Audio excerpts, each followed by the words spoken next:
அந்த கஷ்டம் உங்களுக்கு வேணாம்ப்பா, 8 பேருடைய குர்பானியுமே செல்லாதுன்னு சொல்லிவிடும். அப்ப அதிகப்படியானது மாடு மற்றும் ஒட்டகத்துல 7 பேர் கூட்டு சேர்ந்து கொடுக்க முடியும்.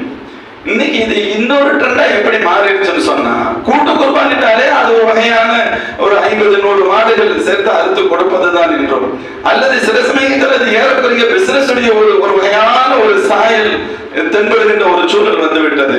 அதற்கு நாம ஒரு காரணமாக இருப்போம். கூட்டு குர்பானி நாம் நம்முடைய சகோதரர்கள் ஒன்றிணைந்து, ஒருத்தர் 7 பேர் சேர்ந்து ஒரு மாடை இருக்கிறோம், ஒரு 7 பேர் சேர்ந்து ஒரு ஒட்டகத்தை இருக்கிறோம், நண்பர்கள் உறவினர்கள் வீட்டுல, அதான் அதற்கு அர்த்தம். சரி, காலச்சூழல், மக்களுடைய நெருக்கடி, இடப்பற்றாக்குறை, பல்வேறு பிரச்சனைகள் என்னால் அதன் பக்கம் கொஞ்சம் ஈர்ப்பும் தேவையும் அதிகமானது. அதன் காரணமாக கூட்டு குர்பானியுடைய எண்ணிக்கை கூடியது. எண்ணிக்கை கூடியிருக்கலாம், அதை செய்பவர்கள் கூடியிருக்கலாம்.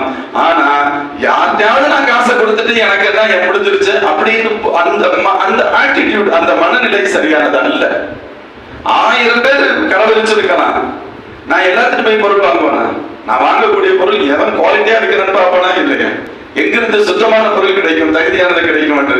அதை போன்றுதான் இன்று அதை மிக இஹ்லாஸோடு செய்யக்கூடிய மதரசாக்கள், நல்லோர்கள் இருக்கத்தான் செய்கிறார்கள்.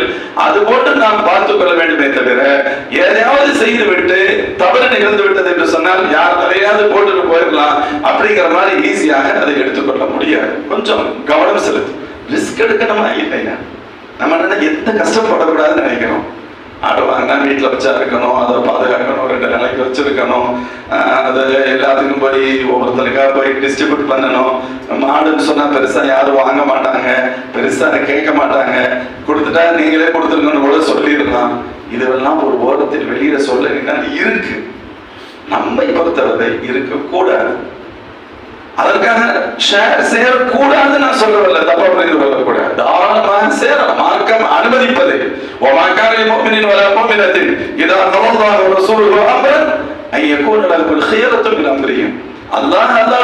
ஒன்றை அனுமதிக்கும் பொழுது, ஒன்றை கற்றுத் தருகின்ற பொழுது அதற்கு எதிராக செய்வது அல்ல, எதிர் கருத்தை சொல்கின்ற அதிகாரம் துணிவோட அனுமதி இந்த உலகத்தில் எவருக்கும் இல்லை.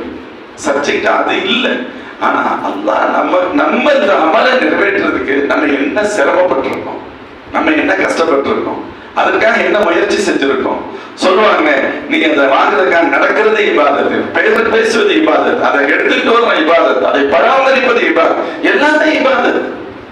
இப்ப நம்ம எந்த மாட்டை பார்த்தாலும் தக்பீர் சொல்ல மாட்டோம். ஆனா குர்பானியுடைய அந்த அனுமதிக்கப்பட்ட நாட்களில் அவைகளை பார்க்கின்ற பொழுது தக்பீர் சொல்கிறோம் என்று சொன்னால் அதற்காக அது சாதாரணமான அமல் இல்லையே. மேலும் சகோதரர்களே,